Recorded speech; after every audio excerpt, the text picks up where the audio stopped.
Di dalam halaman, suasananya sangat rendah. Qian Beye menunjukkan ekspresi sedih di wajahnya yang tampan, dia praktis adalah binatang kecil yang telah diganggu. Xiao Yun, dia barusan menyentuh kepalamu. Bolehkah aku menyentuh kepalamu juga?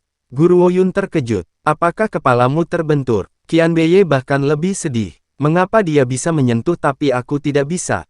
Xiao Ye, jika kamu terus membuat keributan, aku akan marah. Guruo Yun sengaja menggelapkan ekspresinya, dan berkata dengan agak keras.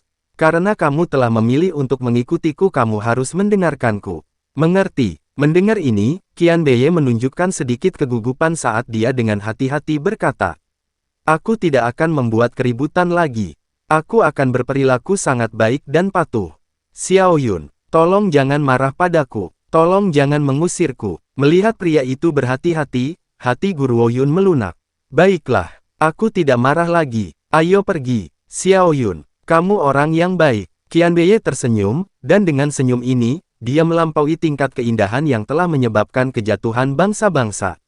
Seolah-olah sekelilingnya dipenuhi dengan kembang api, dia sangat elegan. Guruo Yun menatapnya dalam keadaan kesurupan, dia tidak pernah berpikir bahwa seorang pria bisa secantik ini ketika dia tersenyum. Siapapun akan berhenti bernapas saat melihat senyum itu, seolah-olah dia adalah warna yang paling indah di dunia, dan siapapun yang berdiri di sisinya hanya cocok untuk menjadi foilnya. Tentu saja, dengan premis bahwa dia tetap diam, saat dia berbicara, fantasi semua orang akan hancur. Xiao Yun, aku tidak ingin tidur sendirian. Aku takut gelap. Bolehkah aku tidur denganmu saja? Xiao Yun, mengapa tubuhmu berbeda denganku? Apa itu bengkak di dadamu? Bolehkah aku menyentuhnya? Jika Guruo Yun secara pribadi tidak merasakan segel di benak pria itu, dia pasti akan curiga bahwa dia berpura-pura mengambil keuntungan darinya. Bagaimana ini dianggap sebagai rasa ingin tahu yang sederhana, ini jelas dia menggodanya. Guruo Yun harus menarik napas dalam-dalam untuk menekan keinginan untuk mengusirnya. Jika kamu tidak segera tutup mulut maka pergilah dari sini.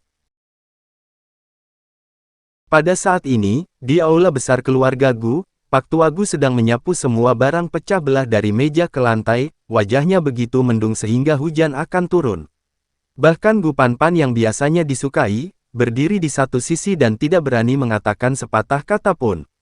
Guruo Yun, bagus, baik sekali. Pak Tua Gu mencibir, dia sebenarnya tidak berbakti. Memang kematian dini orang tuanya yang menyebabkan kurangnya pengasuhan. Jika tidak, bagaimana keluarga Gu kita dapat menghasilkan apel buruk yang mengecewakan? Aku tahu sesuatu seperti ini akan terjadi. Aku seharusnya tidak membiarkan Tianer menikahi seorang wanita dengan latar belakang yang tidak diketahui. Kalau tidak, mereka tidak akan melahirkan bajingan seperti itu. Putranya, Gu Tian, telah menjadi jenius top seluruh daratan, mengejutkan seluruh dunia dengan bakatnya.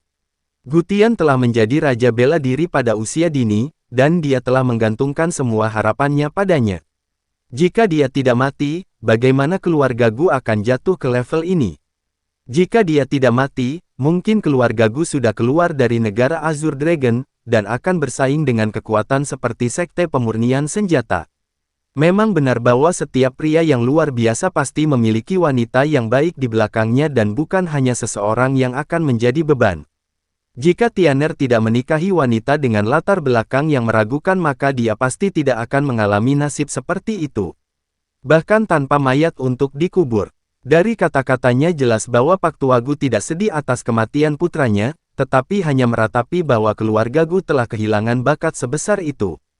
Namun dari awal hingga akhir, lelaki tua itu tidak mengetahui identitas sebenarnya dari ibu Guruo Yun. Saat itu, ibunya telah menyembunyikan identitasnya untuk menikahi Gu Tian karena keluarga Dongfang telah menyelidiki seluk-beluk keluarga Gu, serta karakter lelaki tua itu, akibatnya mereka mengancam tidak akan mengakui Dongfang Yu jika dia bersikeras menikahi Gu Tian.